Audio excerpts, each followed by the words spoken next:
there's a lot on the line, I think, for Bill, and I wonder what you guys think. If he were fired, if he wanted to continue coaching, and if he had a pick, where do you think he'd want to go? And I pulled out the list of coaches that are Vegas odds-on favorite to be succeeded over the next calendar year.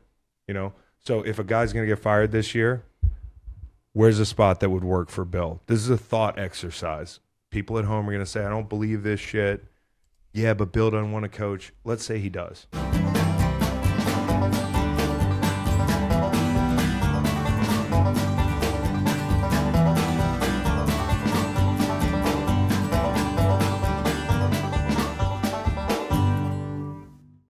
White Steve.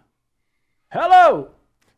That's your hello? Come on in. Yeah. That's your hello? That's right. That's good. I like that. That's a good one. Yep. Yeah, we're grooving. Hey, Heck Steve. yeah. What's up? Welcome to the show. It's great to be here. It's great to see Chris in the flesh, and still waiting to see you in Yeah. the flesh. Well, he's seen me in the flesh. Well, T-Town. yeah, Yeah. T-Town, but didn't see me at the bar afterwards. That's what I'd like to say hello to. What's the name of that bar? Where'd you go, Galette's I didn't meet you, but the one that we were talking about, Galette's. or the LSU tailgate? No, the LSU tailgate was great, Yes. but Galette's is a good time down there. So Galette's, Tuscaloosa, Alabama. Hello! Nice. Galettes. All right. Okay. Did you make Good it job. over? The last text I got from you was just said, we walked down the street. That's shorthand for I'm going to the bar. Oh wow, wa- you made Galette's IG feed. Really? Yeah. Oh, Wow. shit, look at us. That's a good low. How many of the people in that photograph do you know? Looks like 3, 4. 4. Becky's eyes are closed. You're missing one big one. Who's the guy in the Alabama jacket? The Harvey Updike Letterman jacket. I don't know that person. That's Shane Gillis. Oh, Yeah. nice. It was so funny because he really looks like a fucking Alabama fan Yes. that's just hanging out in the bar. Central casting. He got cold at the game and had to get the Harvey Updike special. So I couldn't stop laughing because he kept getting pictures with like 23-year-old dudes. And then all of them, he's wearing this stupid jacket. And That's he's funny. a diehard Notre Dame fan. Yeah. Diehard. Yeah. So it was a funny experience. Steve, what a place. We can just start with that and then get in the NFL for a second. Steve, we got to talk about this weekend. Yeah. I went into it in detail on Monday. I don't necessarily need to do it again. Oh, okay. But what a town. Yeah. Yeah. It's great to go to Alabama and hang out with you. I cannot explain how big of a smile you had on your face when you walked into that tailgate. Like, I was like, my man need a little refreshing trip. Yeah. Had his boys down with him, got down there. No, there's the only thing better than that is that game in Baton Rouge. I've said it forever. I've been lucky enough to go to a bunch of them, but you saw how they travel. I mean, those are $1 million homes on wheels, and come on in. We'll take. Where are you from? Oh, great. You hungry? You thirsty? Bring it in. Did you ever get any of the pastelaia? No, I didn't get the pasta live, but it was really good. I walked right in. Steve's made himself a home, like watching a TV that's on the side of a bus, eating some pasta, like free drinks, refreshments. Ryan, big shout out to Ryan with his LSU connections. And, knowing our guy Tommy Reese, got to meet all Tommy Reese's buddies. Honestly, the rivalry was more friendly than I thought, like among fans. That's what I tried to say last week. Like, Alabama people won't admit their dislike for LSU because of how LSU handles it. It's just like, all right, we're coming into your town. We're doing our thing. We're the underdogs. And whether we win or lose, we'll see you back at the tailgate. And we'll be going longer than you will, no matter what. So, I don't know how the bar would have been had they lost, but it was tremendous with them having won. And I said this on Monday, guys. I should just say it again to you so you can hear me. But when I walk through the tunnel, you know where there's that fucking big reveal when you get to your seat with college football? Because the stadiums look, kind of like nondescript from the outside. Yep. I couldn't pick Bryant Denny out of a lineup. But I walk in there, and I walk through, and I felt like Forrest Gump. It was the most beautiful thing I'd ever seen. And the colors and the whole thing. Shakers. Dixieland Delight. Buddy, that's top 5 happiest I think Ryan's ever seen me. I was having the time of my life. So, Steve, it was great to see you there. Yeah, I'm guessing. I'm not taking shots. I'm just saying you probably didn't see much of that playing in the ACC and road games. That's I thought you were going to say I didn't see much of the game. No. That could be true, too. I was just taking it all in. Exactly. There were There's a lot to take in. There were stretches of time in that ball game that somebody's like, what do you think they do next? And I was like, no idea. Okay. Totally lost track of that football game. What down is it? Yeah, love the place. Yeah, it was awesome. So let's talk about the NFL a little bit. Okay. Obviously, Jets continuing to be the Jets. The total came down for a lot of people to that drop in the end zone. Mm-hmm. Not that everybody listening cares about gambling. Not that anybody who bet the over actually deserved for that over to hit because of all the things that Macon just mentioned that shot the total up. But can you imagine betting the over on a Jets primetime game and actually having to stay up later because it might hit, and it comes down to C.J. Uzomah catching a fucking football, and he can't do it 4 times. Hit him in the chest, hit him in the thigh, in the hand. Conklin. I think it was Conklin. Was it Conklin? I think it was Conklin. Didn't matter. These guys didn't stay up. Yeah, no, these guys didn't have the over. I was just laughing because I had it at 41, and I'm thinking about all the people that are struggling. There was one to Uzomah. There were a couple to Conklin. It's all the same. It's all the same. Yeah. So, Primetime NFL over-unders are 11-1 in the last 12 to the under. Wow. Yeah. Dude, like 70+% this year and 60+%.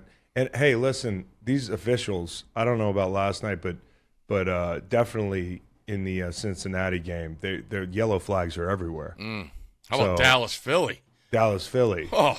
So, listen, I don't want to do this because Dallas fans are going to think I mean to say that y'all should have won the game, but y'all didn't get every call. And that's okay because for your entire adult lives, you've been the Dallas Cowboys. And that's the thing. If they're fucking up calls and they're not in your favor, they're not doing it on purpose. That's not a business play by the NFL. So anyways, let's talk about Chargers and Jets. I think when I come away from this game, it's such an opportunity for the Jets in a division where everybody's looking a little fraudulent to steal a win at home in primetime, and they can't do it. And the way they lose, the offensive production, the turnovers, it's just the twisting of the knife to me if you're a Jets fan. And it's even worse if you're on that Jets defense. I mean, this has got to be – and I had Nolan pull up some of the best defenses that kind of got wasted over the last 10, 15 years. But the Jets defense has to be up there. And I said this last week. They're basically, when you look at the numbers, the same team as last year. In fact, the only thing that's gotten worse about them, I think, is the offense. Was that right when we coming in this last week? Yep. So I don't know what to say if you're a Jets defender. It's got to be brutal right now coming into work, and you start wondering about, like, waste a year. You're going to waste my career here playing defense.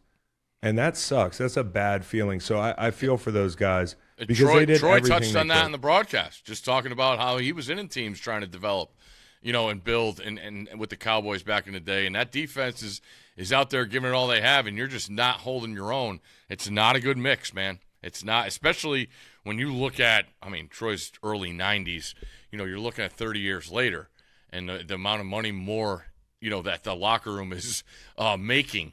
And it's a tough dynamic. I just, you look at Saleh on the sidelines, and I still give him all the credit. Like, I'm not judging him on this at all because that team still defensively it gives us everything they have.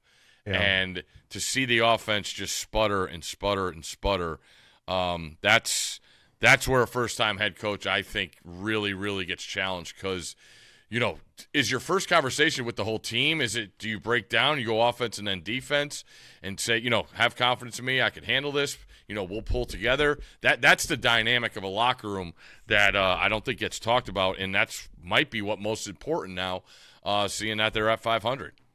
Yeah, you start walking through the building and, you might hear, a slick comment about the offense, or there's a little bit of, I'm not saying this is what's going on there, but I've been in situations.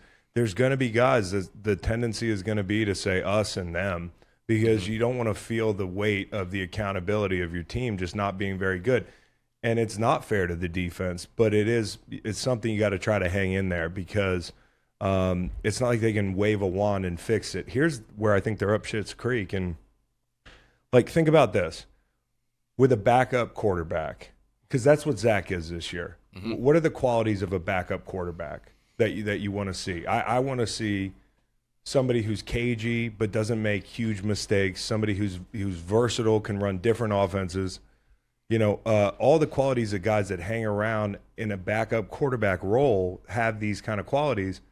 And for Zach Wilson, that team's not built for you. The coordinator's not built for you. He wasn't hired for you.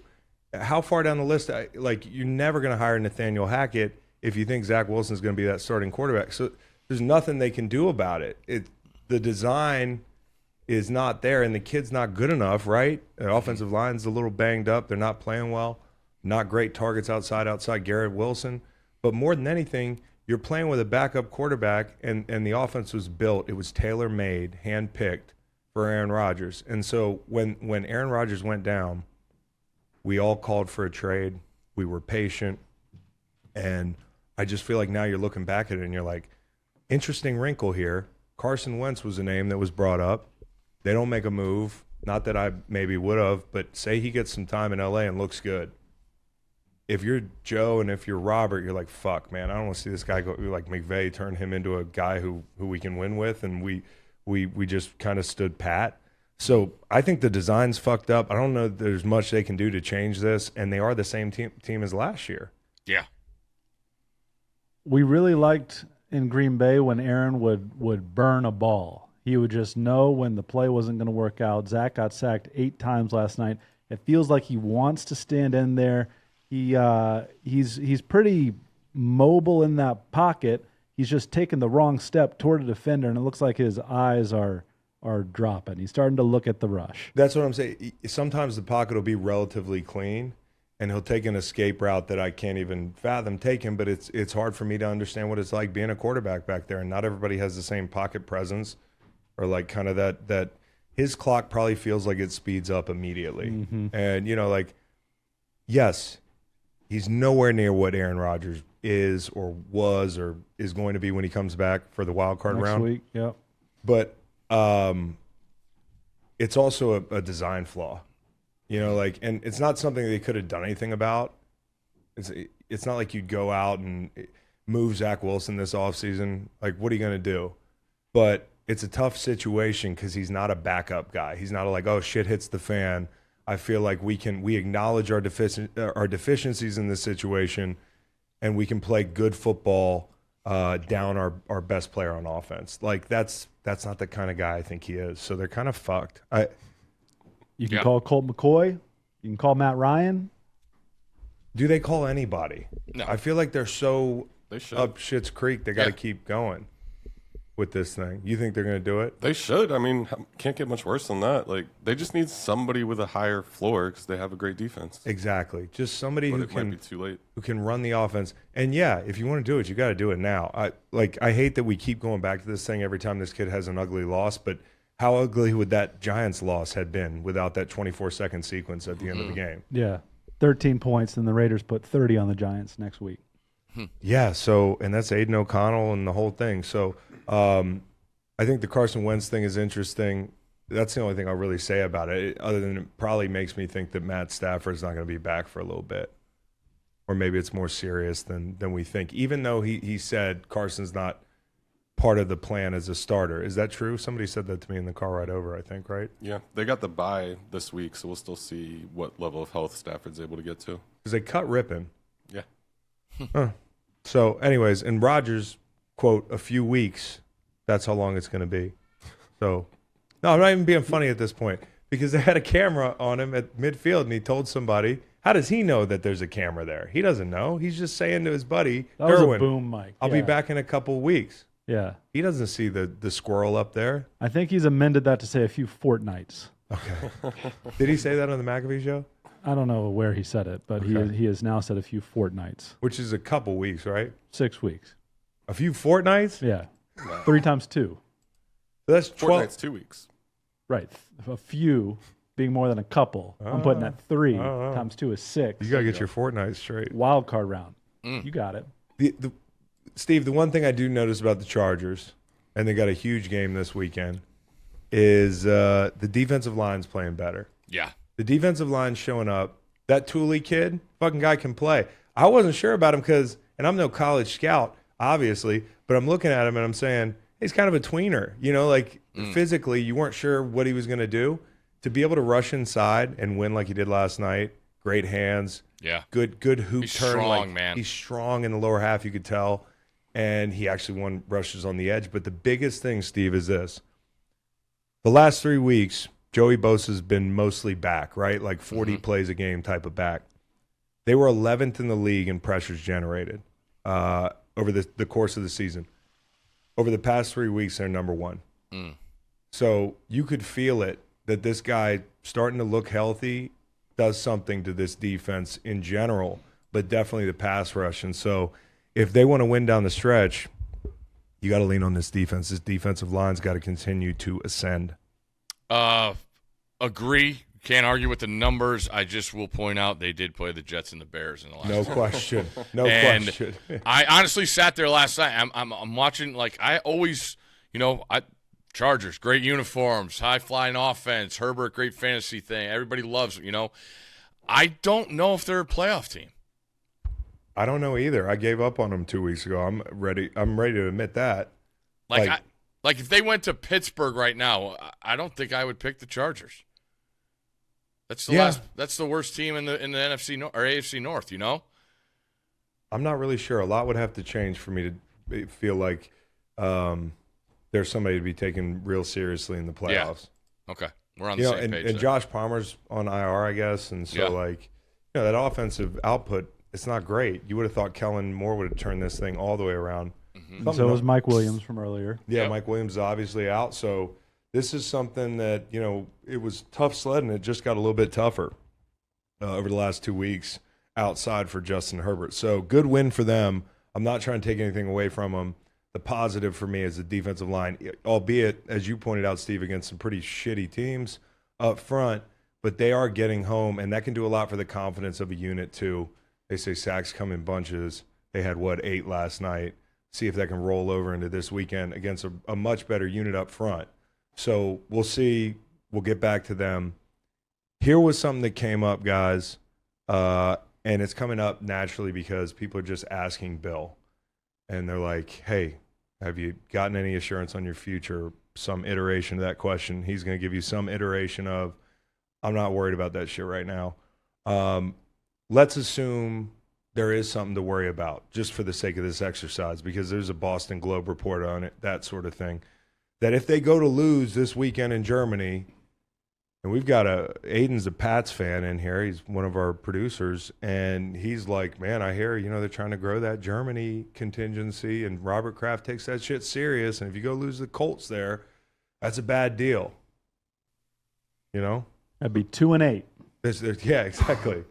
So there's a lot on the line, I think, for Bill, if you believe this report this weekend, and I wonder what you guys think. If he were fired, if he wanted to continue coaching, and if he had a pick, where do you think he'd want to go? And I pulled out the list of coaches that are Vegas odds-on favorite to be succeeded over the next calendar year. So if a guy's going to get fired this year, where's a spot that would work for Bill? This is a thought exercise. People at home are going to say, I don't believe this shit. Yeah, but Bill doesn't want to coach. Let's say he does. Okay. People at home also might say 72 years old and hasn't been so hot since the quarterback left, which is fair. I like Bill. What a good point. I like Bill with a suntan. Bill with a suntan, where? I like Bill out of the Northeast. I'd put him in L.A. Yeah. The L.A. Chargers. Good answer. All right, I'm going to go off the rails here. I'm going to say he doesn't care about money and wants to get out of the limelight, and he's going to take the defensive coordinator job at Navy. That's pretty good. Yes. Or the head lacrosse job. There you go. My question is way too serious, so it might not work here, judging by y'all's answers. But I think you have to wonder if he was out on the open market as a coach, and you're hiring, you're like an owner, are you giving him the GM title too? Because I think that's restrictive. If you're like looking at, all these jobs, I don't think they're going to let him bring his own GM in. I don't think they're going to let him be the personnel guy. I mean, I still think he can coach. Like, so if you think he's done, that's fine. But as a GM, I think we have to have a conversation. Depends who your GM is. Like, if you're the Panthers, I'd give him full control. Yeah, but I mean, you're replacing chaos with what you've seen in New England, which has been effectively chaos. I might rather him be the GM than the coach. Really? Yeah. Oh, I mean, not wide receivers. there's You didn't like my guy Kayshon Boutte having the best week of practice of his entire life and getting sat down before the game? Kayshon Boutte. There you go. I looked at this list and I was like, hey, Chicago, we were bullshitting in the car on the way over here about Chicago.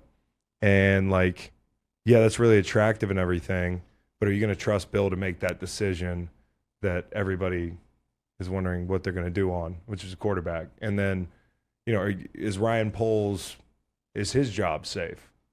Like, I don't know. I don't know the answers to these questions. And that's why I think it's the most interesting subplot at the end of the season is Bill's future. I know it's not a hot take, but with these reports piling up, there's got to be some fire. There's a lot of smoke. Is all I'm saying. The idea you brought up about the footprint, though, of what he's able to bring in and be comfortable, right?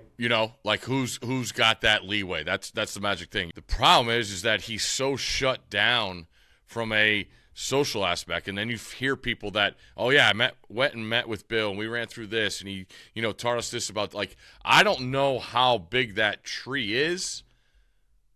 Where his extensions go, where he's going to be able to walk in and do what he wants. And I'm like, honestly, because he doesn't let anybody in, I don't know what he wants to do.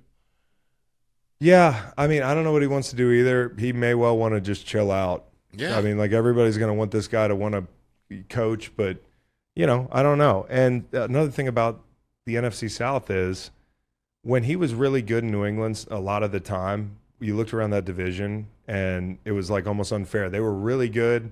And then the rest of the division, now the Jets had a really good run, but they've had a lot of bad teams in their division over the course of Brady and Bill's time in the AFC East. And I look at the NFC South. You just mentioned the Panthers. Bill's probably like, oh, Tepper. Fuck, I'd love to have him in my division. That's one team I don't have to worry about.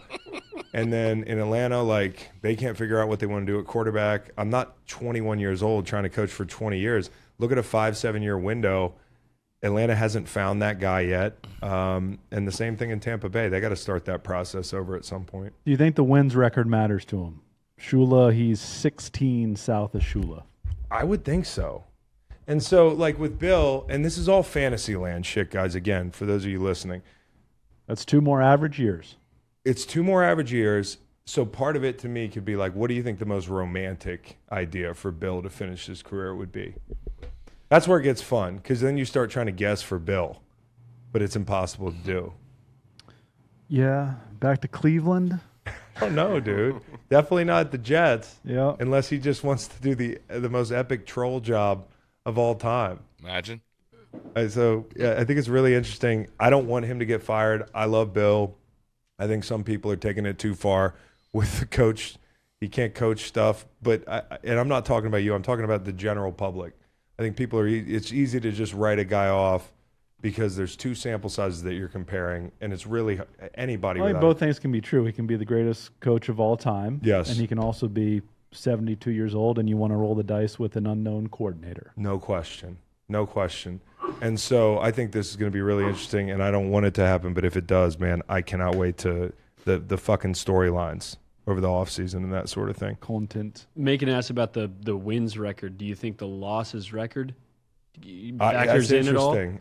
Because I don't know which one factors in more. He has to go 28. He has to get 28 wins before 28-8, basically, without getting the losses record. Has to go 28-8. Like to get the win record before getting the loss record. Yeah. Does that make sense? My math was off then. I don't think he's going 28-8 anywhere. That's tough. So then you're going to be all in on the wins record and the losses record. Yeah, which is fine because the losses record hasn't sunk him yet. Loss Yeah. record isn't a big deal. LeBron has the most turnovers in NBA history by a lot. There we go. Jordan's Bang. probably 2. There we go. I hate buying tickets. I've been playing my whole life, never had to worry about buying tickets. The ticket part is stressful. The game's stressful. The ticket part's really stressful. Buying tickets to your favorite events shouldn't be stressful. Game Time is the fast and easy way to buy tickets for all the sports, music, comedy, and theater near you. With killer deals on last-minute tickets and their best price guarantee, you can stop stressing over tickets and start getting hyped for the fun you'll have. And with the Game Time app, it's easy to find and buy tickets for every kind of event in your area. If I'm trying to see the monster trucks for my kids or Willie Nelson for me and my kids, I can find it all in the Game Time app. Game Time's the place for last-minute ticket deals. Forget planning months in advance. Game Time has the deals on tickets right up to the day of the event. Get exclusive flash deals on tickets for football, basketball, baseball, concerts, comedy, theater, and more. The Game Time guarantee means you'll always get the best price. If you find tickets in the same section and row for less, Game Time will credit you 110% of the difference. Snag the tickets without the stress with Game Time.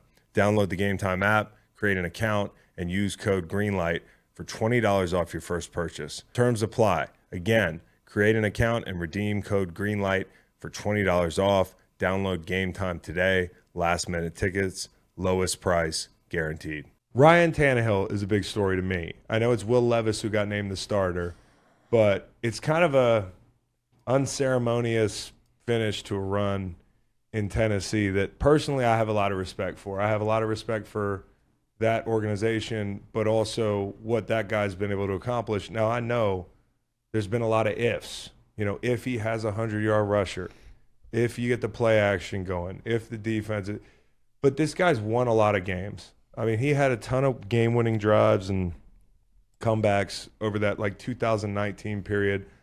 He's also gone toe-to-toe with great quarterbacks and won. I mean, fuck, dude. Ryan Tannehill actually beat Mahomes in the regular season in 2019. They won 2 playoff games, which, by the way, just kind of shows the duality of Ryan Tannehill, where he throws 29 passes over 2 games. But then they get in the AFC Championship, and I think they're up 17-7 against the Chiefs. And you're thinking, oh, my God, are they going to do this? Are they going to beat Patrick Mahomes twice in a year, this guy Ryan Tannehill, and slide into the Super Bowl? They were that close. They had a 10-0 lead on Baltimore in the wild card round a couple years ago, and then the Cincinnati postseason collapse for them, where a lot of people were very directly, this was Ryan Tannehill's loss. And it was. And, he was the difference in that game in a negative way. And they probably felt like watching Cincinnati go to the Super Bowl. God, this is how fucking close they've been. I just want to give him credit because Derrick Henry was great. Mike Vrabel's a great coach. But this guy played in some really great games over the course of his career, and it wasn't just in Tennessee. It's funny, when you look at his air yards per attempt in his highest-rated games, over the course of his career, he took a lot of shots, man. And sometimes he was really efficient. He might have thrown the ball 21 times, but he'd go 18 for 21 for 240, 17 air yards an attempt. I just have a lot of respect for the guy. Converted wide receiver. Yep. I'm not writing an obituary here. He's not dead, but I just wanted to give him his respect. I mean, the guy beat Brady in New England to close out his run there. He's been a part of some special ball games, and I got a lot of respect for the guy. Also really tough. Really tough player. That's what I was going to point out is you go through the list of this first-round quarterback didn't pan out with the team who drafted him, and you just keep going. I mean, it's whatever. For the history of the game, there's more that have not panned out with the team that drafted him, and then they go somewhere else, right? Yeah. No one ever has success. Nope. He's one of few that have. And, I think his mentality – knew some people that coached at A&M when he was there. He'd go to quarterback meetings. He'd go to receiver meetings. Just feels like a total team guy. You mentioned the toughness. That's a real deal when you don't have the assets of other quarterbacks in this league, and then it gets put to playoff time, and that's what you're judged on. And it happens a lot. He's not the first. He's not going to be the last. But what he's done to be able to rejuvenate his career after it not working out with the team that drafted him, that does not happen a lot, and right. That's a credit to him. That's a great point, man. 2012 quarterback class, first round was Andrew Luck, RG3, Ryan Tannehill, and Brandon Weeden. Outside the first round, it's Brock Osweiler, Russell Wilson, Nick Foles, Kirk Cousins, Ryan Lindley, B.J. Coleman, and Chandler Harnish. So he outlasted all but a couple of them. You asked earlier what would make a good quality in a backup quarterback. Like I think any team next year that's a contender that wants a backup quarterback, Tannehill would be perfect. The Jets right now. Well, here's the thing about the biggest shame of this whole thing is that it didn't happen before the deadline. Yep. Yeah. Because, and that's the fucked up thing, and I don't think Vrabel would have had it. I don't think Vrabel and Rand would have done him wrong. Like, it's just a timing thing. It just didn't, you know. You also don't want to do that to the rookie QB, kind of throw the vet out of the room. He's probably a great resource for him No as far question. as game planning and stuff. No question. So, listen, I'm sure Tannehill would love to be on some team that could use a quarterback right now. But then again, not all those teams have a Derrick Henry, and Tannehill in his prime, the way they ran the football, he was the perfect complement for it too. He's a great play action thrower. You know, he would rifle the ball down the seam. And, you know, I felt good about it when it left his hand, even though by all accounts, if you ask regular fans, he's not an elite quarterback. He had some really nice games and got a lot of respect for him. So maybe we'll see him down the line. Maybe. In New York or something. All right, Steve. Let's talk college ball. Let's do it. You're heading to Georgia. Yeah. Athens. Tell me about it. It Fired would be a up. better time than Tuscaloosa. Different Careful. because LSU's not involved. You be careful, son. No, fired up, man. Like this is no one had Ole Miss, I think, with one loss at this point in the season. That's a credit to Lane Kiffin. They're the real deal on offense. And then you go back and watch the tape of Missouri and Georgia. You know, we were watching it at the tailgate, Chris, and then you go back and lock in. And Missouri hung with Georgia on both sides of the line of scrimmage. And then you look at Missouri. They have the ball down 6 late. You got the ball in your quarterback's hands. He's been great for you this year. And he throws a pick. And a lot of times you see, you know, that deteriorate a team moving forward. That's why I think like it's off the radar a little bit. But Missouri-Tennessee is a fascinating matchup now because if Missouri's going to take a next step as a program, you got to come back and win this game and beat a team that's tried to or has embarrassed you the last couple of years. So going back to Georgia, the problem I have with people is they keep bringing up the win streak.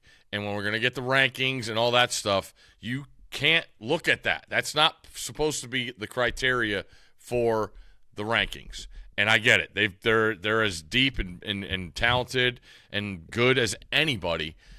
But it's not fair to compare this team to the past 2 title teams. And when you watch them, the offense is not as flashy, but they get the job done. And I'll tell you, the secondary keeps getting better and better. I mean, the setup for a collision course with Bama and Georgia is just going to be astronomical in Atlanta with all the matchups that they've had in years prior.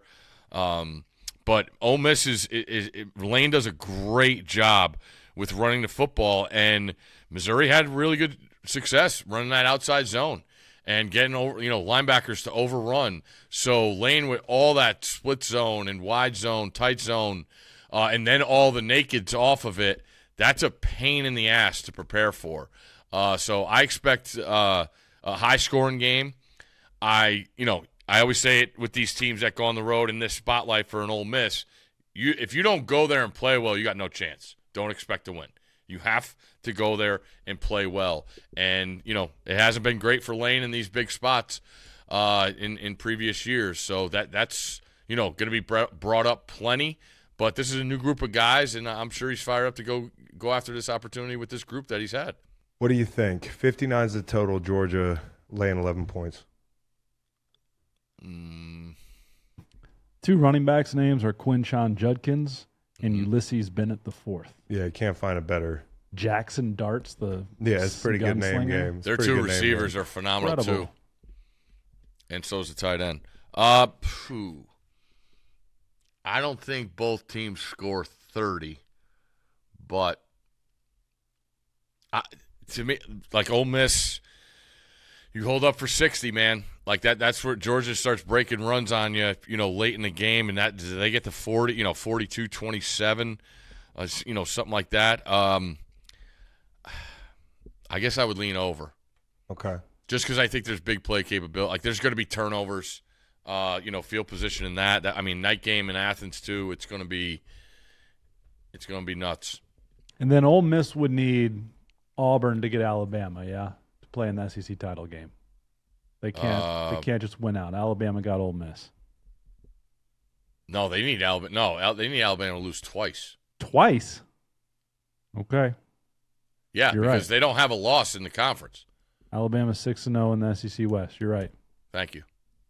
How about Michigan, Penn State? I just want a little side note here, Steve. I'm making it 2 weekends in a row. I'm going up. You're going to this game. That's right. Happy Valley. I'm going to visit Coach Hagan's up there. Shout out Jackpot with the dance moves. My favorite new guy on Instagram. He's the best. I mean, come on. Chris is the man. Jackpot's the man. Good Lord. I get to Steve, hang out with them this weekend. As far as atmosphere, is Penn State as close to the SEC out of the Southeast as That's it gets? an interesting damn question. At noon, no. Is it Rice? It's not right. I don't mean Rice the college. I mean Rice Eccles or however the fuck you say Oh, it. no. Rice Eccles is way too small. Yeah, Eccles. Yeah. I mean, Chris, you saw that. Like, the difference the noise is with those third decks at Bryant-Denny Stadium. I thought it was really loud. I was trying to compare it to an NFL game. It's a different kind of noise. Oh, God. I don't yeah. think it's Way necessarily different. louder than the Link. Just being. There's some homerism there, but that's okay. Well, I'm a Bama guy now, dude. I said I'm getting a flag and everything. My kids Oh, are going to go boy. to school at Get your Bama. shaker. So It's not a pom-pom. yeah, so this place really loud. What is the closest to follow up on Macon's question? Sidebar City. Well, the idea of everybody getting hydrated all day is a factor for me, so it's always got to be a night game. Outson doesn't have the stadium, The size. the size, but man, are they mean. Husky Stadium, same kind of deal. It goes higher than Autzen. How big's Camp Randall? It's basically a bowl around and only one deck on one side. But like, 80. I was there in one of the best nights ever. And Michigan has the size, but not the Michigan's ferocity. just a bowl too. Yeah, Michigan doesn't seem like a place I'm afraid to go in other colors. no. You know? But Happy Valley's got everything you want, and they're going to need them this Saturday. Yeah, right. So they're catching 4.5 points at home. Maybe just from where I sit as a college football, like kind of casual, Penn State, you would think be catching even more points at home, depending on the way you look at this thing. Yeah, I was surprised at it. I saw 6, and I thought it was going to be more than a touchdown. So when you look at the matchup, and I was at Penn State, Ohio State, and I was really, really impressed with Penn State's defense, and I get it. They got mixed up we talked about it, a couple times on Marvin Harrison Jr. in critical moments. But Michigan doesn't have Marvin Harrison Jr. Right. They got a great system. I think it's really a lot on J.J. McCarthy here. The last time we saw him in a game of this magnitude, he was not good against TCU, and they lost a chance to go to the national championship. So I think it's a lot there. I look at – Michigan's got to just have so much just angst build up with everything outside going on. And that's what I want to see is how they start this game. But I don't see, the big play capability on either side of the ball, and I think it's a field goal game. So right now I'm leaning towards Penn State. Interesting. So 45.5. Now, That's low for a reason. Now, one thing that will not happen that happened last year is Michigan's not going to run the ball 55 times for 400 and something yards. I don't think that's so. not going to that happen. defense looked damn good the times I've watched them. Yeah. They got 11 in the middle. I love Penn State's secondary. Again, this is, Penix and Caleb Williams went at it last week, and, Washington won the game because they ran the ball whenever they wanted on SC. And when you look at J.J. McCarthy and you look at the Heisman odds, it's still up there, and he could take a monster step if they go in and give Penn State the business. I just think that's a lot easier said than done. I know Penn State's offense was atrocious against Ohio State, but I think that still was a lot of Ohio State. having to do with it. So I expect Penn State to play better than they did in Columbus, and I think that's enough to cover against Michigan right now. Let's move into the Pac-12 part of this show. Yep. You take your pick which one you want to do first, but we have Utah, Washington this weekend, UW laying 9.5 at home, and then USC visiting Oregon. Oregon, a lot of points, 15 points, total pretty fucking high, 73.5. That's the only downside of your little trip last weekend. What? USC Washington was a sight to behold. I bet it was. Zero defense. I bet it was. I mean, every single play was a first It's down okay or a that I missed touchdown. that. It's okay that I missed that. I like the rock fights, man. Yeah. I'm pissed I missed Iowa. Sam Laporta was right on it. I asked Sam Laporta in a roundabout way. You know, you're basically asking a guy about a total without breaking the rules on an interview. I'm like, hey, Sam, give me a score prediction. He's like 13-7, something like that. He was right on it. Okay, which game are you more interested in, and what's the big thing in the Pac-12 right now if you're looking at a path to the championship game into the playoff? Well, there's a scenario out there where the committee is in a no-win Give me situation. that fucking scenario. I'm rooting for it. You want it? Ready? Yeah. Oregon wins out, which means they beat Washington in the Pac-12 title game. They win the Pac-12, right? Yep. Texas wins out, wins the Big 12 with that big win over Alabama. Alabama wins out, beats Georgia in the SEC title game. Florida State, undefeated, wins out, wins the ACC. Ohio State wins out and wins the Big 10. Who gets left out? FLORIDA. STATE. Got to play in a better league. Yeah, Paul? I don't want to hold it against them. You know, you can't ask me Undefeated Florida State. stuff like I think it'd have to be Who do they have in the ACC title game? Louisville? Georgia Tech? Run me through. Who are the guys with the losses in that conversation for people listening at home? It's Oregon, Texas, Alabama. Yep. So I just believe in putting undefeated teams in. I don't think there's like the SEC, it's really tough, all that shit, but So then you got to leave one out of Oregon, Texas, and Alabama. Oregon, Texas, Alabama. I would leave out. I'd probably still leave out Alabama.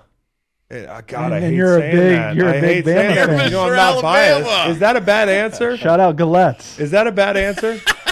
God damn, I'm gonna get my ass kicked next time I go down there. No, I don't know enough, but I would say, you know, like looking at it, if two teams, if you're going 50-50 on two teams, they played each other. Yeah. You know, like I don't want to make it too Like, complicated. to me, it comes down to Oregon and Alabama. Because Texas has a win over Alabama. That's easy. Dude, I kind of like offense. Forget the rock. Fuck the rock fights. In the playoff, I want offense. Okay. So what are you So doing, Ohio Steve? State out. So what are you doing? No. But they're undefeated. So if you're undefeated, you can bring whatever kind of fucked up routine you got to the dance. I'm doing what won't happen, and that's Alabama not in. That's what I said too. Now, to But my you're friends Mr. in Alabama. Tuscaloosa, we'll be back next year. No, it would probably be Oregon. It's gonna be Oregon because Yeah. they're not gonna put they're not gonna put Oregon in over Bama, right? Or Texas. Or Texas. Or undefeated Ohio State. The fucked up situation, Steve. I hope it doesn't come to that. Yeah. I thoroughly hope that it doesn't come to that. That would sadden me greatly. All of a sudden, Oregon laying 15 points to Caleb Williams and USC. How the turntables. It was all good just a week ago or 3 weeks ago. What the fuck happened to make this line the way it is, Steve? Oregon has been as impressive as anybody since that loss to Washington. That's what I'm saying. Both sides of the football. Lanning brings an attitude, man, to that team that you see, you know, being on the field at Utah, like that's a brutal place to play. And they came out they started the game with a delay of game. First play of the game, they got delay of game, crowd noise. Yeah. And then they scored in 6 plays, and it was over. Yeah. Over. So you kind of like you seem to lean Oregon here. Yeah. Okay. Yeah. When you look at this matchup this week, think about what we have. If SC gets run, right, they got UCLA and it's over. Yeah. Caleb Williams' era, it's over. He's That's not going to play in some Holiday Bowl or anything, Yeah. I don't think, right? No. So that's what is interesting here when you look at SC and all the shine and glamour that they had when Lincoln got it, and Caleb's coming in, and they possibly could lose what? They already have 3 losses. They could lose the next 2 very easily. That's 7 losses in 2 games, 2 years. That's wild. Yeah. USC's allowed 265 points in the last 6 games. That's about how many Iowa has allowed in the last 2 years. Hey, now. 2 years. Okay, do me this. This is a fucking really fucked up question. Oh, boy. But say you just took the Jets' offensive line, Caleb Williams, and whoever they have outside down there in Southern California, and just exchanged it, including Garrett Wilson. So this is what makes it interesting. Do you think they win more games or less games? I lost track halfway through. Caleb's going to New York? Caleb's going to New York. Yeah. They get the skill guys, That too. team, Jets. That's interesting. I get the defense, right? Yeah, you get the defense. And I was yeah, thinking about sending the Jets defense down to USC. I mean, those because two they just, teams. it's Can you crazy. imagine the Jets offense with USC's defense? It's not good. No. No, not good. Okay. So, do we have a lean on Utah, Washington? 9.5. I'm really interested to see Washington off of that emotional win. You go on the road, you get score 52 and give up 42. And when you look at this is a total different matchup because Utah is going to bring the physicality. Utah is going to run the football. They won't really throw the ball well. So now you got to man up and play a totally different style. Is Penix going to have his wide receivers back? I think that's huge. Utah was really disappointing in the cover on the back end in the coverage against Oregon. So I feel like Washington could exploit that. But I mean, this is where you earn your money, man. You go get a road win as big time as it is in the Coliseum, and now you got to come home and play. What most of the time, most of the years is the most physical team. So if it does get into a scoring matchup and Washington has success scoring, Utah can't keep up. But Utah is very good at dictating, especially when they go on the road. They play a bunch of guys on defense. USC, that's a 52. I didn't even look see how many plays Washington ran, but you're gonna be tested in a totally different way than you were in the Coliseum last week. All right, what's your Pac-12 lock then? Cal at home looks like 1 pick'em. Washington State just lost to Stanford 10-7. Yikes. That can't be good. We're going to take the Dirty Golden Bears at home. How do you decide between when it's time to take a bounce back play or a buy low play and when not to? Because that feels like you lose to Stanford. Wazoo lost to Stanford and Arizona State. Those are Okay. arguably the worst. There's a teams pattern in the league. there. Okay. Upset special. Old Dominion goes to Liberty and plays undefeated Liberty. Old Not if Dominion's- God has anything to do with it. Old Dominion goes there and Okay. pulls it off. Chris, Top 25 team. What? JMU and Liberty are both ranked in the national polls. Is that this week. wild? It's not great. Okay. No, it's not great, but if you look at it, moving the goalposts. Here's an opportunity to move the goalposts. Yeah. We play in one of the toughest states in America. You got it.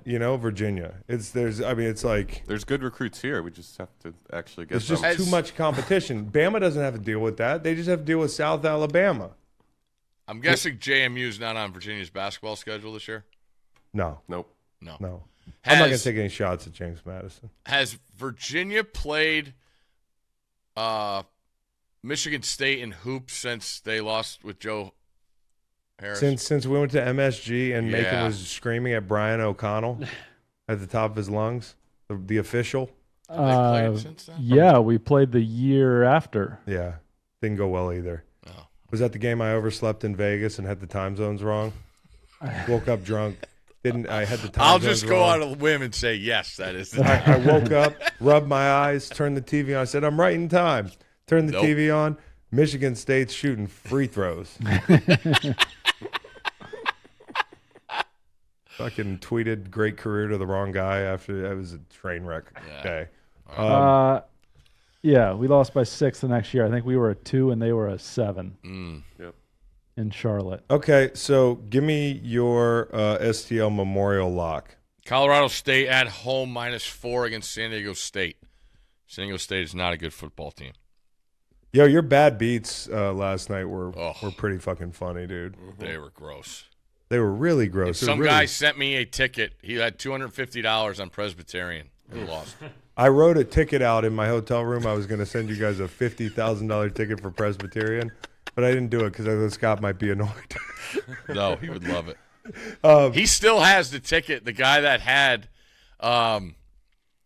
who did you guys play? Abilene Christian. Yes. Guy had $400 on Abilene Christian in that game. Incredible. Also, the Wyoming beat was terrible. Oh, I mean, it was just wild. So, anyways, one of the best segments, period, on TV. One And of? if not Well, the best. have you heard Ad Men? Have you heard Ad Men? okay. Hey, but I have no problem mind. texting Steve in the middle of a fucking show. Like, I don't even look at what time it is. Ditto. No problem. Yeah. But if I was to text Scott, I'd be like more worried about it. Like, what the fuck are you doing? Text me during the show. Steve, he's more understanding on that shit. All right, so awards. Let's Yes. talk about it. Timmy Chang Award. This goes out to Football player. Can we just say non-Power 5? It's not that sure hard. Every week with non-Power those- 5. Especially that group behind the camera. It's cackling. Did you know Butler has a football team? No. I really didn't know that. Yep, they do. Pioneer League. They're good. They Really? are. Brett Bushka, quarterback. Last week, 16 of 17, 5 touchdowns. He does play for Butler, too, Macon. He also ran for a touchdown. Let me Brett see this Bushka. guy. Got a little handlebar Damn, dude. Yeah. going on. He's like a member of a biker gang. Butler football. Brett with one T. Bushka. Bushka. That's an H. Shout out to my dog, Brett Bushka. Lighting it up. All right. And how about the Conklin Award, which used to go to a tight end? Nope. I've given this to more D linemen than ever Yes, this year. it's true. It's and they are deserving. Breaking tendencies. But this one hit home. If you saw the post game, UW, we talked about it, goes to SC. Zion Tupaloa Fatui.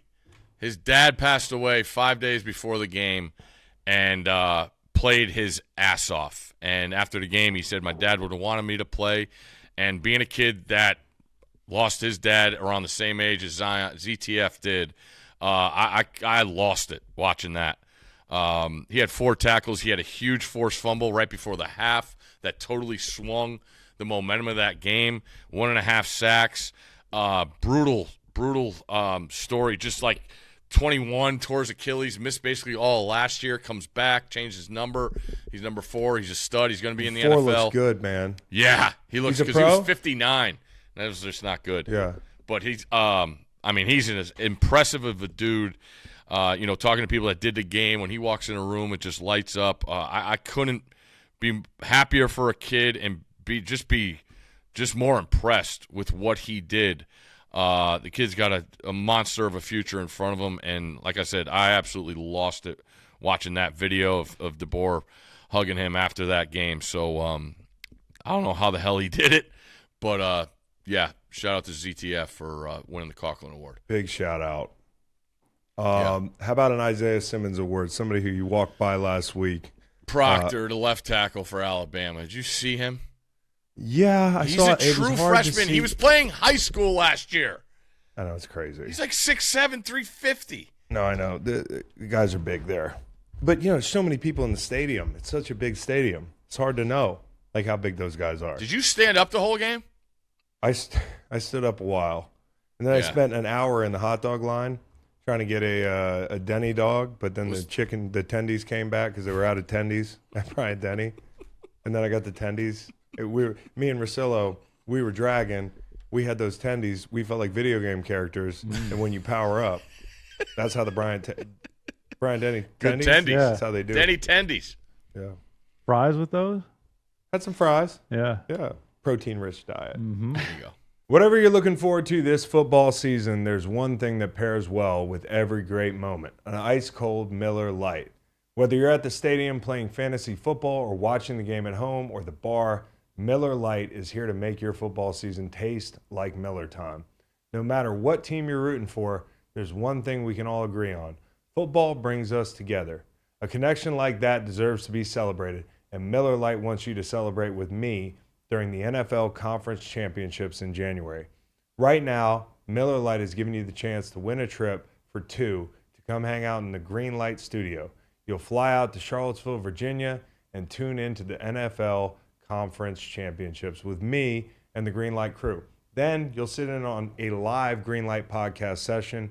Just go to MillerLite.com/GreenLightSweeps to enter. From kickoff till the final whistle, you can't go wrong with the Miller Lite in your hand. Celebrate Miller time with the Green Light podcast. Go to MillerLite.com/GreenLightSweeps to enter for your chance to win.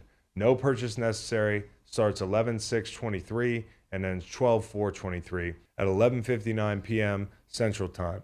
Must be a legal resident of one of the 50 U.S. states or Washington, D.C., 21 years of age or older, void where prohibited. See official rules at www.millerlite.com/greenlightsweeps for entry, instructions, odds, prizes, and restrictions. Guys, it's that time. Let's just rename this Macon Bets.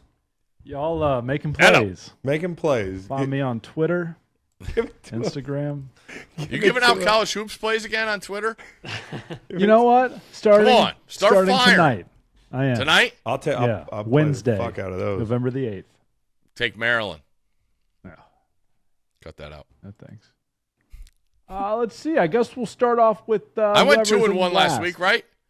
Close. 1-2. What? You were on Dolphins +2. That did not hit. No. You were on Eagles -2.5. You nailed that one. Yeah. And then you were under 40. Yeah. Why is it in red? Should be What in the hell? green. 20 + 17 is 37, fellas. These guys in the back, I tell I you. mean, it's fucking ridiculous. Come on. Every a week. little- Damn, Did they get my that petition? put me in to last take- place. I'm 2 games back. Golly on. day. Game back of Steve. Sorry, Steve. It's these pushes that are fucking killing me. Yeah. Reed Duck. Oh, That's Mike. Did they get my marijuana. petition to bet the Thursday night Can I have game that in back? picks? You can bet Thursday now. Hey! yeah, that was Great. It's submitted the in worst You writing. had Thursday night your- game in the history of Thursday night. Okay. But hold on, player. What's winning percentage? Where are we? Oh, that's going to be too much to ask.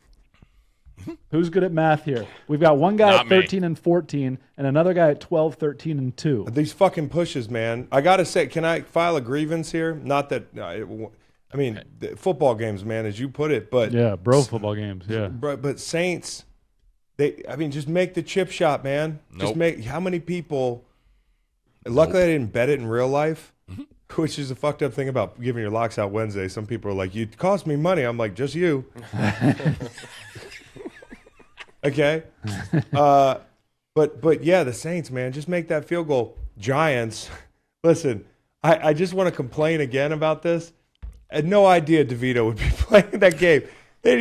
Danny Dimes tore his ACL non-contact. It was just crazy. And the They NFL say coach, You didn't they even said know he it was tore AP, it like yeah. I didn't know it was 4 AP. plays before that. I know it was fucked as soon as that happened. The under 43 again in Seahawks Ravens, right down to the wire. They took a knee. They took a knee with a chance to hit that over. They took a knee on 4th down and gave the ball back. Dolphins +2, not great, but we should just ask me about the Dolphins. Eagles, great call. The under Thank you. Commies Pats, great call. Thank you. That under Sunday morning was just the lock of the day. Jets, we both got fooled in real life and in the locks. And then Bengals, that was a good call, man. The teasers hit for me, but the Bengals with the cover. Okay, let's talk about this week. I'm up first. You are. Go. This is a bet that I put in yesterday before Monday Night Football. Give me the Lions. Wow. Give me the Lions. Give me the Lions. Right now it's 2.5. For the record, bet it at 1, but I'll give it out at 2.5. Wow, you move lines. Well, I'm on the right side of a couple moves this week, Steve. Okay. It's a good, yeah. Love you starting your week early. All right, Steve. Steve, you're up next. Steelers -3 at home against the Packers. Okay. All right. Now I did buy it to 1, so I got it at 1.5. So some people are like, "Where'd you get that?" Got to buy the points. Browns, Ravens, under 37.5. Love it. Thank you. I love it when the Unders. Undertaker loves my Unders, bro. Love it. Unders, broski. Bro Namath. First pick for that sounds like he's going to decline. first. What do you say? Nothing. I'll take a shot at an under. Okay. All right. Why not? Give me the Pittsburgh Green Bay under. That's a good pick, dog. Thanks, dog. That's a good pick. We're cooking with gas this week, boy. Cooking with gas in here. My number 2 overall pick right there. Really? Good pick. Good pick. All right. Jags at home +3. Okay. I'll use my half point there. Give me a 3.5. Cowboy knows where I'm going. Oh, fuck, you're doing it? I'm going to, yep. Love this. I'm going the other side. Love this. And I'm buying the half point. I'm betting this in real life. Give me the San Francisco 49ers. -2.5. Bring it. I told That's a Cowboy really good call. I was Bring just going to go on the – now, don't give me too much credit. I was just going to go on the other side of whoever took it first. Yeah, you're a real gamesmanship guy. Here's what I'm thinking. I'm thinking nobody looks at this line and doesn't like the Jags for the most part. Unless you think that number's the way it is for a reason. I think that number is that way for a reason because Trent and Debo, one of the two, if not both of them, will be back this weekend, and that's what the line's there. Yep. Hey, we could both win. Right. That's Got true. that straight. Point game. You got that straight. Dadgummit. Who's up, Chris? God, but I hate betting with you because then it's like it's a conflict of interest. Yeah. Nobody cares about Nobody this, cares though. about this. Yeah. It's so easy to forget that. Yeah. Because we care. Sort of, yeah. Well, I care a lot. Yeah. Like, I care about the locks. All Sunday, I'm like, what are the locks? What do these motherfuckers pick? And this weekend, I was down, and it was just the juice. I did the whole Yeah. juice, man. Get you. All right. You got to watch out. Yeah. All right, let's see. I got a decision to make here. No, it's not a decision at all. I like the Atlanta-Houston over. Now, I got it at 41. It's at 42.5. Not Atlanta-Houston. Let me Yeah, do they that played over last. so you can put it in your little social. Atlanta, Arizona, over. Now, I got it at 41. I'll give it out at 42.5. I just feel like anything that starts with I just feel like don't fucking listen to a word I'm saying. But, it's too late for the 41. You're on your own. But I just think Kyler Murray coming back, Atlanta's defense, don't love what I've seen from them. They've lost a piece or two. Heineke on the road, I think he's actually going to score some points there. So I feel like this is a 27-24 type game. Enjoy this one. Good pick. Oh, thanks. God, this The slate's overtaker. brutal. Buccaneers -1.5 at home. Oh, shit. You on the other side again? Yeah. Well, I'm either there or I'm somewhere else. Bring it. Tell me how. And I got them at -1, Steve. So Thank you. helps you a little bit.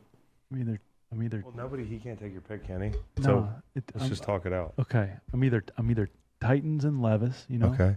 or I'm Brownies +6. 6 is a lot of points. AFC They're North. too variable. It was a lot of points the first time. I mean, the Ravens are just In been Cleveland. rolling and rolling. I know, but you rolling. could have said that about them this week, and they just kept rolling. Levis, do you see how big his muscles are? I suggest getting off the fucking tracks, dude. Baltimore Ravens are a fucking CSX going 100 miles an hour. Bring it. It's a lot of points. A lot of people are going to be like, "Oh, the Brownies." Bet Levis. This is Yeah. a fucking Vrabel special. Cowboys -16. Put it on my That's card. a great call too, dude. Put it on my card. That's a great call because that number opened up at like 17.5 or something. What do you say? 30-13? 28-10. Yeah. Yeah. I mean, who's playing quarterback for the Giants? Matt Barkley. Let's talk about these games. Saquon Barkley. Yeah. So Colts and Patriots in Almost took Germany. New England was my next one. Okay. You like the Pats here. I do. And I would lean the Pats, but, like last week I flirted with the Pats, and I'm glad I didn't take them because they disappointed, and that's just what they're doing right now. Now, the unders in Germany, I think if you look at unders in Germany, unders and favorites in Germany, not that it matters here, because Minshew doesn't cover except for against the Panthers. I might like the under there. I might lean the under there. This would be interesting to research. The team you played on that was the biggest favorite.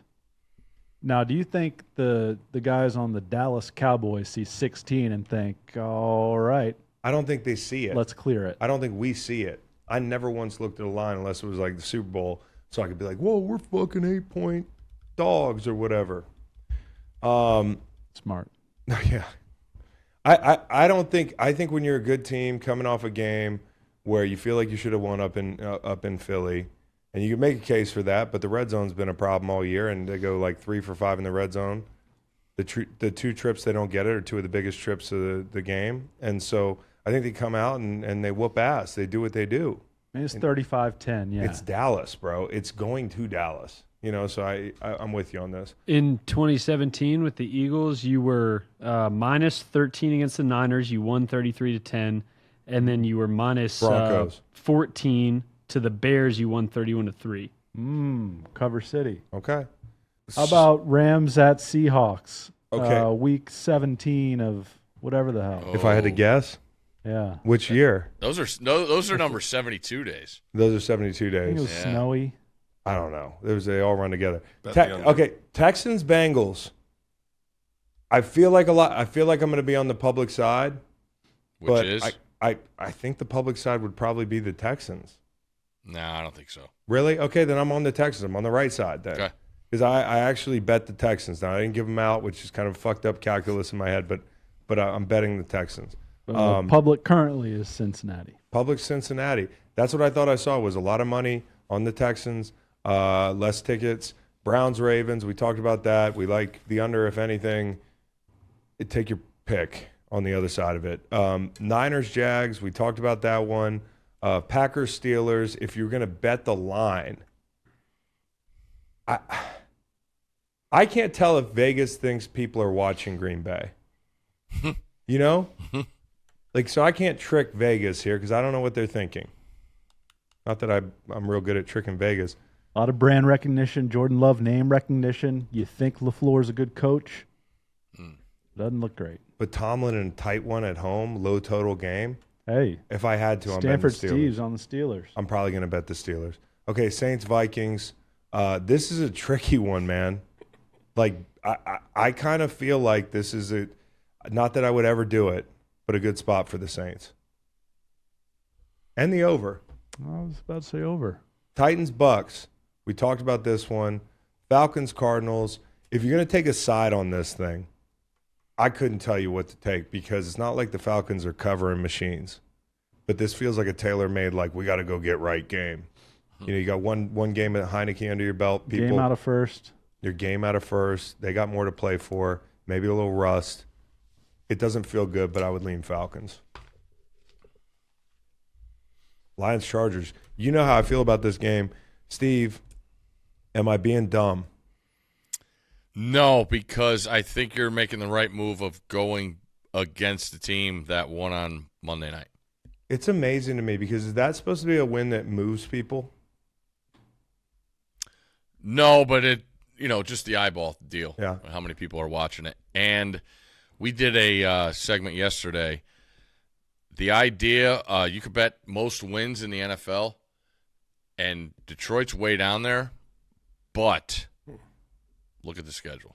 The schedule's so easy. Yeah. What's wrong with betting the friggin' where are the you got Jaguars? nice plus money, too. Where are the Jaguars? The Jaguars have, if you look at all the AFC elites that are in the running for that number 1 seed, they have the easiest schedule. They're third? Yeah. Are the Lions going to go 14-3?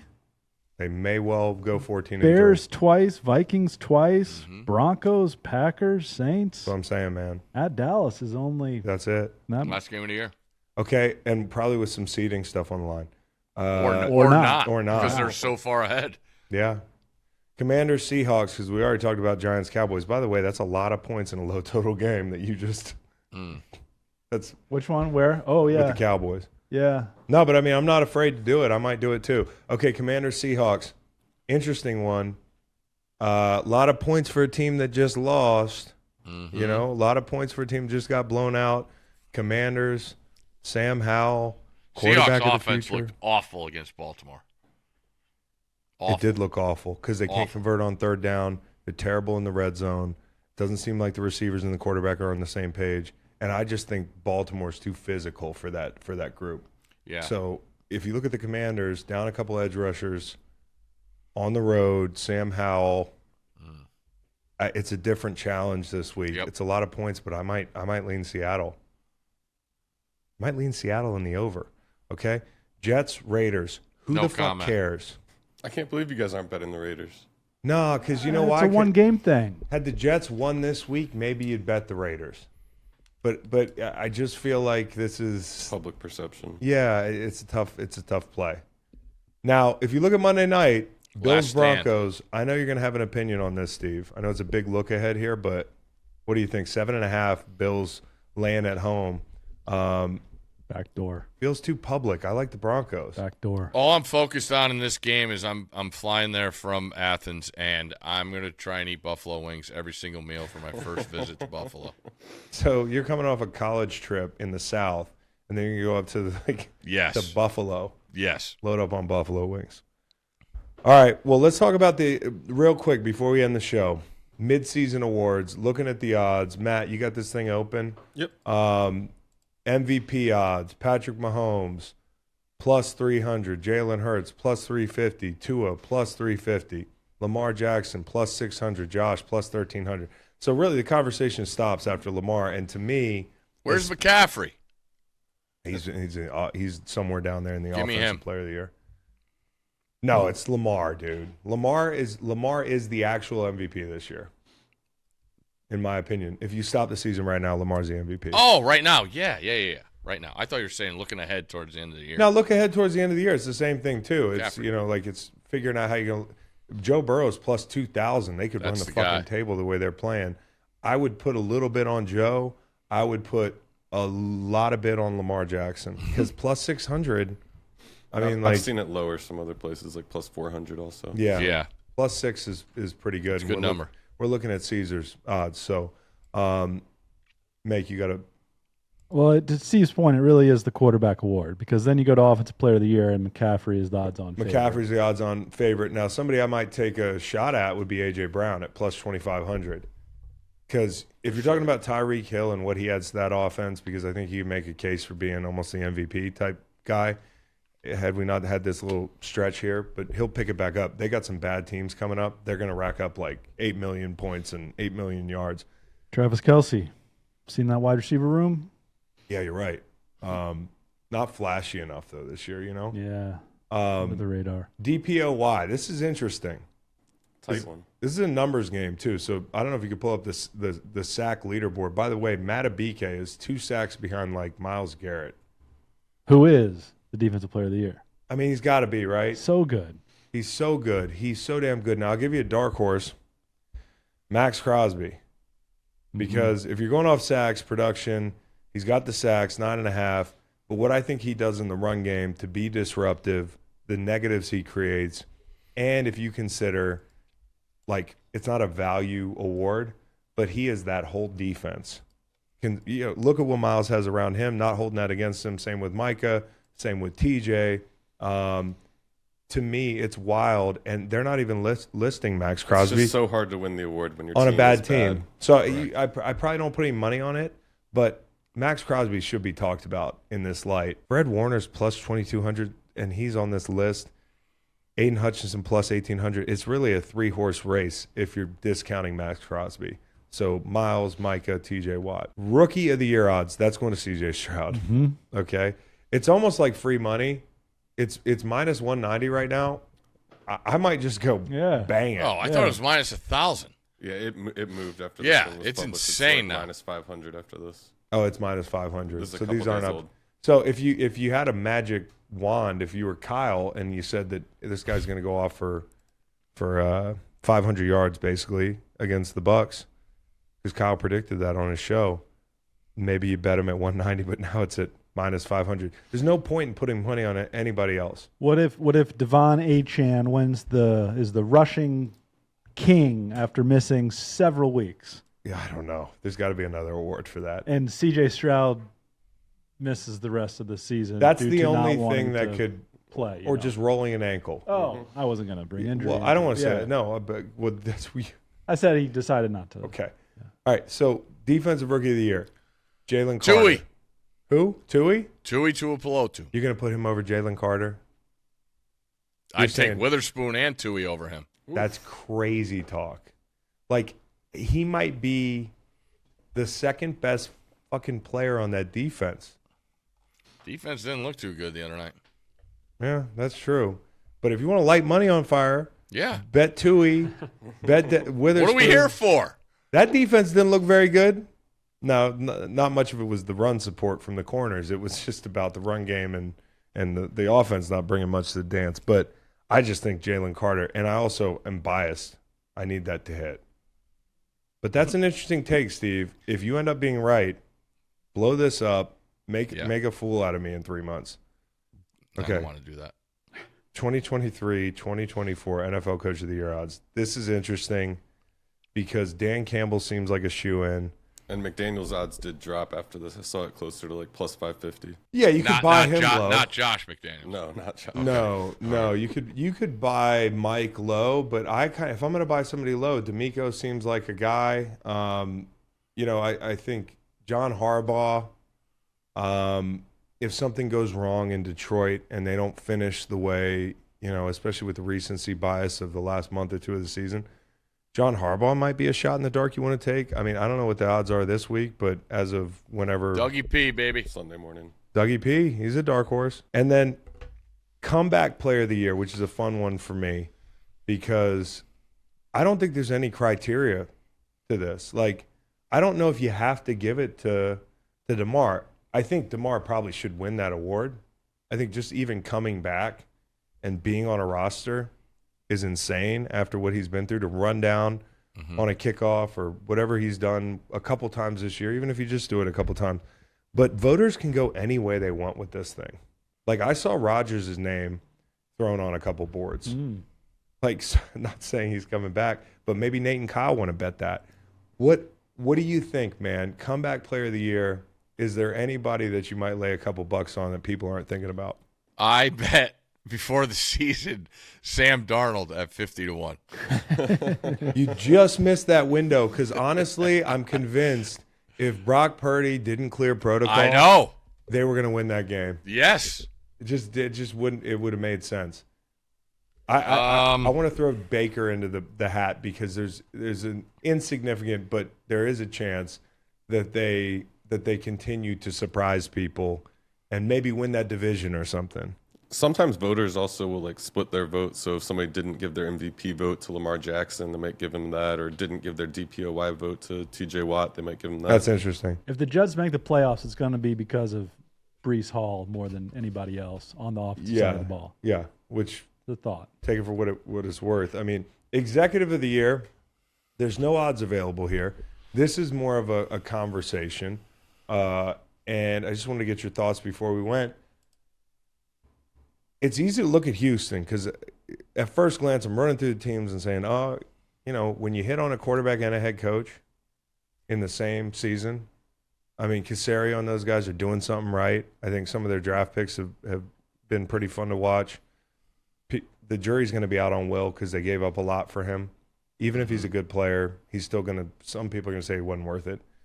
But I think Baltimore, considering the free agents that they hit on, considering where we were last summer or whenever it was, that we were saying, hey, this might be – we've seen Lamar's last game in a Ravens uniform. It was that ugly. It was that polarizing. And to hire two new coordinators, nail them both, right, over the last couple years, especially one on offense, to bring in the free agents they brought in, to draft the players they've drafted, Zay Flowers, that type of thing. I think Eric DaCosta and the Ravens way. You want to talk about a way? Yeah. I don't want to poke anybody here, but I was talking about on the show yesterday. I don't know what the Patriot way is right now because that's supposed to, if it's a culture, it's supposed to continue. And I do think there was a culture, but I think they had some great veterans for most of the time that Bill's been in New England. I don't think they have those same guys, but Baltimore seems to have a way that has carried them through multiple eras of quarterbacking and multiple iterations of that team. And I think DaCosta's done some of his best work. Yeah, Zay about a little bit of a zag. Zay about 50 yards a game. Yeah. Odell hasn't caught very many balls. Yeah. Mark Andrews still leading the team. I think if you look at a team who doesn't really have a hole and also got better, Philly. Yeah, no question. I You mean, give they it to just- Howie almost every year. They just see who's Yeah. on the draft board coming Yeah, out he's, of Georgia. he's getting the but Joker it's- treatment from me, NBA MVP. Seen it too many times. There you go. Who are you giving it to, Howie? No, Ravens. Oh, the Ravens. Yeah. And listen, I understand the production hasn't been eye-popping, but the kid can fucking play. And sometimes I think in that offense, it's just they don't even need to find him. Like they ran the ball 44 times the other day. They'll get Odell going. I really do believe that. But I'm just so impressed with the hires they've made, and especially that coordinator position. It'll be interesting to watch what Chase Young does for the Niners. It will be. Absolutely. And I think he's going to play well in San Francisco. I do. And maybe on Sunday with your 49ers in Jacksonville. Fingers crossed. Guys, happy hunting this week. You know? Do you have your hunting gear on right now? That's what No, Sort of. you can't see my arms. No, I just have a warm long sleeve that's camo. Any And, more pita chips left? I actually wore this to work today at Inside the NFL. Where? No, I actually haven't finished the bag. Yeah, there are pita chips left. But I went to Inside the NFL today. I'll leave you this closing thought. Ryan had Daniel Cormier there. Yeah, saw that. to Saw the talk video. pass rush. So they had me doing this segment with Cormier where we go through handwork and Can't talk wait. about MMA and pass rush. And it was crazy. I had my hands on a guy that could absolutely just body slam me, head first into the mat.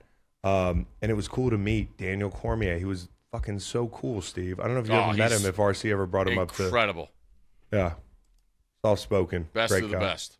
But he could throw you through a window. Hell yeah. You ain't messing with that man. In a suit, dude. Guy's Correct. solid. All right. Good luck this week, guys. Love you. Love Love y'all. you guys.